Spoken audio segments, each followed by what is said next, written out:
শুভ সকাল বন্ধুরা, আজ হলো 25 ফেব্রুয়ারি বুধবার। আজকের সমগ্র আসাম তথা বরাক উপত্যকার বিশেষ বিশেষ খবরগুলি হলো: প্রধানমন্ত্রী আবাস যোজনার কিস্তির টাকা না পেয়ে চরম সমস্যায় পড়েছেন উপভোক্তারা। কেন্দ্র সরকারের প্রধানমন্ত্রী আবাস যোজনা প্রকল্পে বাড়ি নির্মাণের জন্য প্রথম ও দ্বিতীয় কিস্তির টাকা পেলেও পরবর্তী কিস্তির অর্থ না পেয়ে বিপাকে পড়েছেন বহু উপভোক্তারা।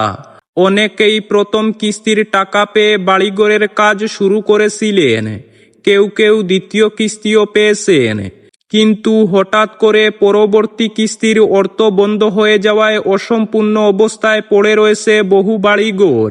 ফলে চরম আর্থিক সংকটে পড়েছেন গরিব ও হতদরিদ্র পরিবারগুলি। ধার দেনা করে বাড়িঘরের কাজ শুরু করলেও এখন অর্থ অভাবে তা শেষ করতে পারছেন না তারা। সামনে বর্ষাকাল আসায় দুশ্চিন্তা আরও বেড়েছে। অসম্পূর্ণ বাড়িতে বসবাস করা কঠিন হয়ে পড়বে বলে আশঙ্কা করছেন উপভোক্তারা। এই অবস্থায় দ্রুত বাকি কিস্তির টাকা মিটিয়ে দেওয়ার দাবি তুলেছেন প্রকল্পের উপভোক্তারা। তাদের অভিযোগ, নির্ধারিত সময়ে অসম্পূর্ণ অর্থ না পাওয়ায় চরম ভোগান্তির শিকার হতে হচ্ছে। পরবর্তী খবরটি হলো, বাইপাসে যুবতীকে গণধর্ষণের ঘটনায় পুলিশ গ্রেফতার করল একজনকে।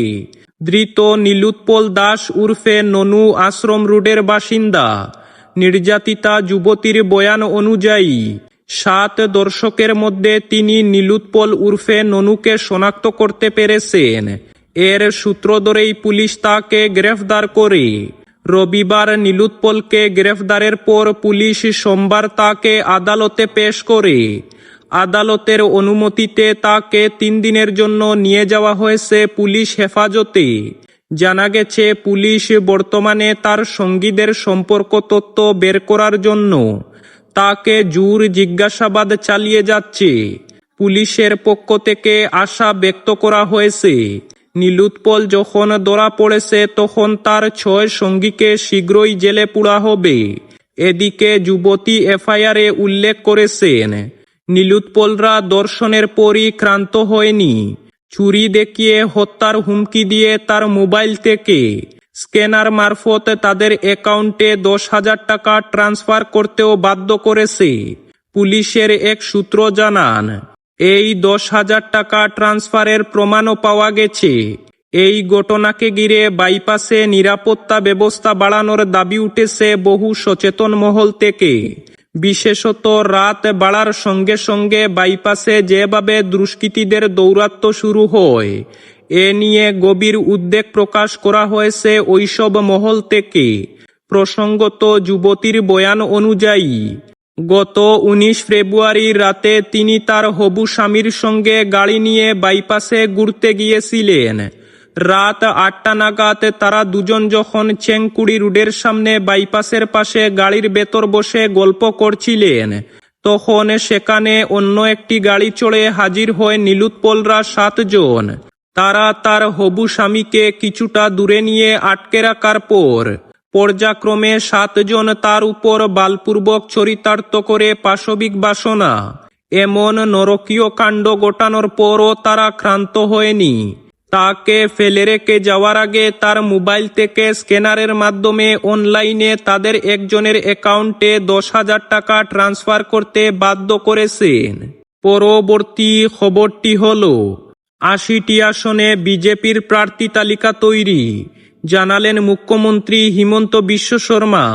নির্বাচনী প্রস্তুতি তো অনেক আগেই শেষ হয়েছে, এবার প্রার্থী বাছাই প্রক্রিয়া প্রায় সম্পন্ন হওয়ার কথা ঘোষণা করলেন মুখ্যমন্ত্রী। সোমবার গুয়াহাটিতে দাঁড়িয়ে মুখ্যমন্ত্রী বলেন, 80টি আসনে বিজেপির প্রার্থী তালিকা তৈরি। দিল্লিতে গেলেই প্রার্থী তালিকা চূড়ান্ত করার সিদ্ধান্ত নেওয়া হবে। এই পরিস্থিতিতে কংগ্রেসের কোনো বিধায়ক বিজেপিতে যোগদান করলে তাকে টিকিট দেওয়া যে সম্ভব হবে না, তাও স্পষ্ট করে দিয়েছেন মুখ্যমন্ত্রী। এদিন সাংবাদিকদের মুখ্যমন্ত্রী বলেন, প্রার্থী বাছাই প্রক্রিয়া নিয়ে বিজেপিতে কোনো প্রতিবাদ নেই কোনো অসন্তোষও। ইতিমধ্যে ৮০টি কেন্দ্রে প্রার্থী তালিকা তৈরি করার কাজ সম্পন্ন হয়েছে। বাদবাকি আসনগুলো নিয়ে মিত্র দলগুলোর সঙ্গে আলোচনা করা হবে।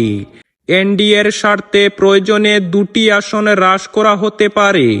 অর্থাৎ মুখ্যমন্ত্রী স্পষ্ট বুঝিয়ে দিয়েছেন, এবারের নির্বাচনে ৭৫টি বেশি আসনে প্রতিদ্বন্দ্বিতা করবে বিজেপি। প্রশ্ন উঠে বুটের মুখে কংগ্রেস থেকে যদি কোনো বিধায়ক বিজেপিতে যোগদান করেন, তাহলে তাকে টিকিট দেওয়া হবে কি? প্রত্যুত্তরে বেশ স্পষ্ট ভাষায় মুখ্যমন্ত্রী বলেন, ৮০টি কেন্দ্রের প্রার্থী তালিকা যেখানে তৈরি, সেখানে কংগ্রেসের কোনো বিধায়ক এখন বিজেপিতে যোগদান করলে তাকে কেমন করে টিকিট দেব? একটিও আসন খালি নেই। তবে মিত্রদল অগপতে কোনো দলের বিধায়ক যদি যোগদান করেন, তাহলে টিকিট পেতে পারেন তিনি। যেমন সুনাই কেন্দ্রের বিধায়ক করিমউদ্দিন বড়ভূঁইয়া ইউডিএফ ছেড়ে অগপতে যোগদান করবেন। তার সঙ্গে বোঝাপড়া হয়ে গেছে অগপ নেতৃত্বদের। কংগ্রেসি বিধায়কের মধ্যে কমলাক্ষ দেবপুরকাইস্ত, বসন্ত দাস, শশীকান্ত দাস বিজেপিতে যোগদান করবেন। পরবর্তী খবরটি হল, ত্রিপুরার একটি মেয়ের উপর হরিয়ানায় নরকীয় অত্যাচার। ত্রিপুরার বাসিন্দা ১৯ বছরের বাঙালি মেয়ে পড়াশোনার সূত্রে গুরুগ্রামে থাকতেন। ২০২৫ সালের সেপ্টেম্বর মাসে একটি অনলাইন ডেটিং অ্যাপের মাধ্যমে দিল্লির বাসিন্দা অভিযুক্ত শিবমের সঙ্গে তার পরিচয় হয়। মাত্র ৫ মাস আগে দুজনের সম্পর্ক প্রেমে পরিণতি পায়। তারপর থেকে দুজনে লিভিনে থাকতে শুরু করেন। অল্প দিনেই সম্পর্ক প্রেমে গড়ায়। পরিবারের অমতেই তারা গুরুগ্রামে একই সঙ্গে থাকতে শুরু করেন। দুই পরিবারের মধ্যে বিয়ের আলাপ চললেও মূল বিবাদ শুরু হয় যুবকের অনাগ্রহ নিয়ে। অভিযোগ অনুযায়ী গত ৩ দিন ধরে তরুণীর উপর নরকীয় অত্যাচার চালিয়েছে শিবম। বিয়ের প্রসঙ্গ তুললেই শুরু হয় ঝগড়া। অভিযোগ, গত ১৬ ফেব্রুয়ারি ওই তরুণীর গায়ে আগুন ধরিয়ে দেয় অভিযুক্ত শিবম। মাথা দেওয়ালে ঠুকে দেওয়া হয় এবং কাচের বোতল দিয়ে মাথায় আঘাত করা হয়। ধারালো ছুরি নিয়ে খুনের চেষ্টা এবং ধর্ষণের অভিযোগও দায়ের করা হয়েছে। এখানেই শেষ নয়, কিশোরীর নগ্ন ভিডিও ক্যামেরাবন্দি করে পায়ে ছুরির কূপ বসিয়ে দেয়, যাতে প্রেমিকা কোনোভাবেই আর ঘর থেকে বাইরে যেতে না পারে। গত ১৯ তারিখে মেয়েটি কোনোভাবে তার মাকে বন্দি থাকার কথা জানান। এরপরই নির্যাতিতার মা ১১২ ডায়াল করে পুলিশে খবর দেন। ঘটনাটি ঘটেছে হরিয়ানার বাদশাপুর থানা এলাকায়। বাদশাপুর থানার আধিকারিকরা তড়িঘড়ি গিয়ে ওই এলাকায় গিয়ে ত্রিপুরার মেয়েটিকে উদ্ধার করে হাসপাতালে নিয়ে যান। সেই সঙ্গে পুলিশ অভিযুক্ত প্রেমিককে গ্রেফতার করে। পরবর্তী ও শেষ খবরটি হল, একই দিনে বিয়ে হওয়ার কথা ছিল দুই বোনের। সারা বাড়ি জুড়ে বইছিল আনন্দের হাওয়া, কিন্তু সেই আনন্দ নিমিষেই বদলে গেল বিষাদে। বিয়ের দিনেই একসঙ্গে আত্মঘাতী হলেন দুই তরুণী। চাঞ্চল্যকর এই ঘটনাটি ঘটেছে রাজস্থানের যোধপুরে। ইতিমধ্যে অস্বাভাবিক মৃত্যু মামলা রুজু করে ঘটনার তদন্ত শুরু করেছে পুলিশ প্রশাসন। পুলিশ সূত্রের খবর, মৃতদের নাম শুভা এবং বিমলা।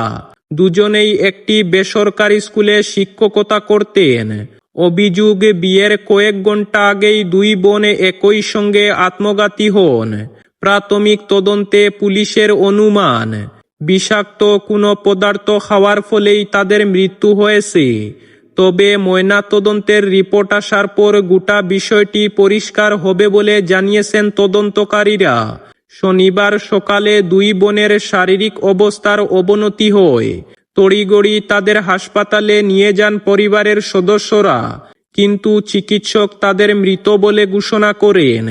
এদিকে শুভা এবং বিমলার এক কাকা যশবন্ত সিং গোটা ঘটনায় পরিবারের দিকে আঙ্গুল তুলেছেন।